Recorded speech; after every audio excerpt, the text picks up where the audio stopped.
શ્રી વલ્લભાધીશ કી જય, શ્રી ગુસાઈજી પરમ દયાલ કી જય, શ્યામ સુંદર શ્રી અમને મહારાણી કી જય, શ્રી હરિરાય મહાપ્રભુ કી જય, ગોકુલનાથ કી જય. આપણે ષોડશ ગ્રંથ વિશે રસપાન કરીએ છીએ. તેમાં સિદ્ધાંત મુક્તાવલીમાં 19મો શ્લોક આવે છે. ઉભયોસ્તુ ક્રમેણેવ પૂર્વક્તૈવ ફલિષ્યતિ જ્ઞાનાધિકો ભક્તિ માર્ગ એવં તસ્માત નિરૂપતઃ. બંનેને ક્રમ વડે પહેલાં કહેલી માનસી સેવારૂપી ફળ મળે છે. જ્ઞાનથી અધિક ભક્તિ માર્ગ છે, તેથી એ પ્રમાણે નિરૂપણ કરેલું છે. પોતાના સ્વરૂપને અને અક્ષરનું જ્ઞાન ના હોવા છતાં ભક્તિ માર્ગ સ્નેહ માર્ગથી કલ્યાણ થવાની તે બંને મર્યાદા ભક્ત અને પુષ્ટિ ભક્તિની અંતઃકરણની વૃત્તિ હોવાથી તેમને એ ફળ એકદમ ન મળતા ક્રમ વડે જ મળે છે. પરંતુ મળવાનું ફળ પહેલાં કહેલી માનસી સેવારૂપ ફળ મળે છે, કારણ કે પ્રભુમાં સ્નેહ વડે આગળ વધવાથી મન પ્રભુમાં જ જોડાય છે, જેથી માનસી સેવા સ્થિર થાય છે. જ્ઞાન માર્ગનું ફળ અક્ષર પ્રાપ્તિ છે, એટલે જ્ઞાની અક્ષરમાં સાયુજ્ય પામે છે.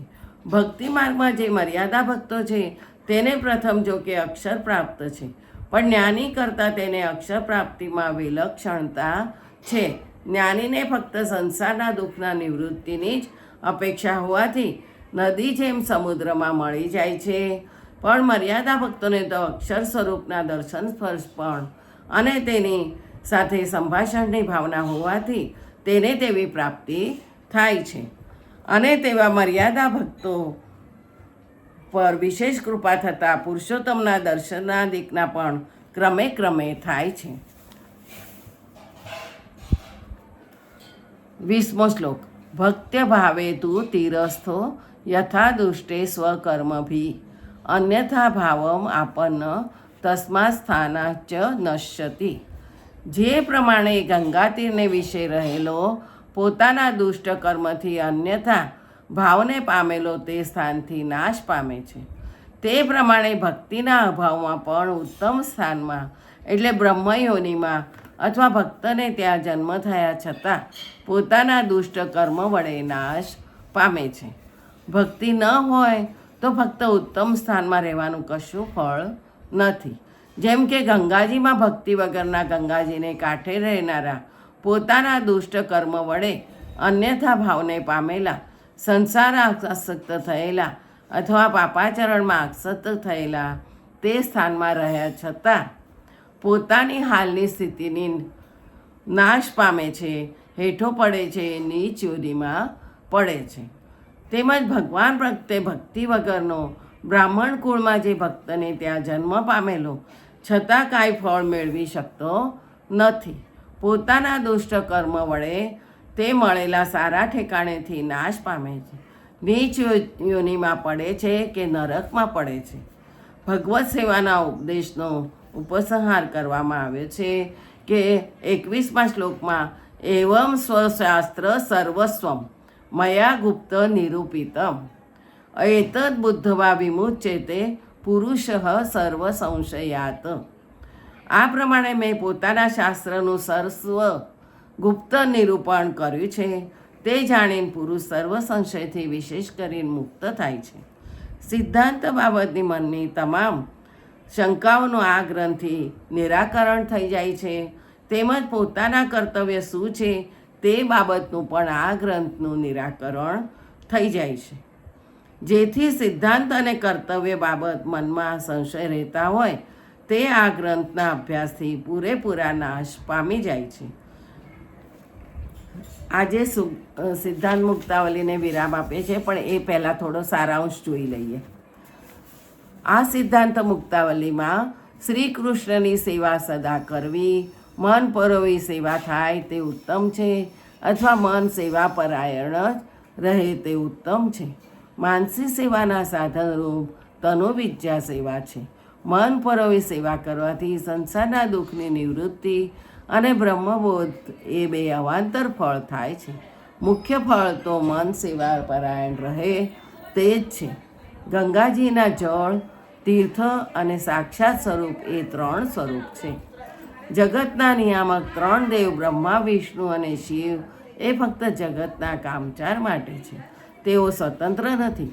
માટે બ્રહ્મવાદીઓએ પૂર્ણ પુરુષોત્તમ શ્રી કૃષ્ણમાં બુદ્ધિ રાખવી. જીવ અક્ષર બ્રહ્મનો અંશ છે, છતાં અવિદ્યાને લીધે પોતાનું સ્વરૂપ જાણતો નથી. અવિદ્યાને લીધે સંસારમાં આસક્ત રહી કૃષ્ણને ભજે તો ગંગાજીથી દૂર રહેલા માણસને ગંગાજીના અભાવથી દુઃખનો અનુભવ કરવો પડે છે. તેમજ સંસાર આસક્ત માણસને સંસારમાં દુઃખ ભોગવવા પડે છે. પણ જો અવિદ્યાથી મુક્ત થઈ શ્રી કૃષ્ણનું ચિંતન કરવામાં આવે તો તેને સ્વરૂપાનંદનો અનુભવ થાય જ છે. માટે શ્રવણાદિકથી પ્રભુનું મહાત્મ્ય ધ્યાન મેળવવાનો પ્રયત્ન કરવો જોઈએ. જેવી અવિદ્યા નાશ પામે છે, અવિદ્યા છતાં શ્રી કૃષ્ણનું ભજન કરવાવાળાને જો કે સંસારના દુઃખ ભોગવવા પડતા નથી, છતાં તે દુઃખથી કંટાળી કૃષ્ણનું ભજન છોડી દે તો તે કૃષ્ણ ભજન જ તેની અવિદ્યા મટાડી દે છે અને સ્વરૂપાનંદનો અનુભવ કરાવે છે. સેવા સાથે શ્રવણાદિક હોય તો અવિદ્યાથી વહેલા મુક્ત થાય છે, અને શ્રવણાદિક વગર ફક્ત સેવામાં આગ્રહી હોય તો સતત શ્રી કૃષ્ણ ભજનથી પણ અવિદ્યાથી મુક્ત થઈ પ્રભુનું મહાત્મ્ય જ્ઞાન થાય છે, પણ તેમાં લગાર વધારે કાળ જાય છે. જ્ઞાનનો અભાવ હોય તો સાધન બળવાળા મર્યાદા ભક્તોએ ગંગાજીની વગેરે પવિત્ર સ્થાનમાં રહી ભગવાનની કથા વાર્તામાં ચિત્ત રાખી રહેવું. પરંતુ પુષ્ટિમાર્ગીય ભક્તોએ તો જ્ઞાનનો અભાવ છતાં ભગવાનની કથા વાર્તામાં ચિત્ત રાખીને પણ પ્રભુની સેવા જ કરવી. પ્રભુની સેવા તો કરવાની કીધી જ છે, પણ સાથે સાથે કથા વાર્તામાં પણ ચિત્ત રાખવું, ભજન કરવા, કીર્તન કરવા, તેમને અમુક જગ્યાએ રહેવાનું અવશ્યપણું નથી. કોઈ પણ જગ્યાએ રહીને આ બધું કરી શકે છે. મર્યાદા માર્ગે જ્ઞાની અને ભક્ત ક્રમે પુષ્ટિ માર્ગીય ભક્ત થઈ શકે છે. જ્ઞાની કરતાં ભક્તનું ઉત્તમપણું છે એ ભક્તિ શબ્દની વ્યાખ્યાથી જ જણાય છે. પ્રભુનું મહાત્મ્ય જ્ઞાન થયા પછી સર્વથી અધિક અને સુદૃઢ સ્નેહ પ્રભુમાં થાય તેવા સ્નેહને ભક્તિ કહે છે. ઉત્તમ સ્થાનમાં રહ્યા છતાં જો ભગવત ભજન ન કરે તો પોતાના દુષ્ટ કર્મ વડે પોતાની ચાલુ સ્થિતિથી પણ હેઠે પડે છે. માટે ઉત્તમ સ્થાનમાં રહેવાનું પ્રધાનપણું નથી, પણ ભગવત ભજનનું જ પ્રધાનપણું છે. એવી રીતે આ સિદ્ધાંત મુક્તાવલીમાં કહ્યું છે. આવતીકાલે આપણે પુષ્ટિ પ્રવાહ મર્યાદા ભેદ લઈશું. જે સર્વે વૈષ્ણવને જય જય શ્રી ગોખલેશ.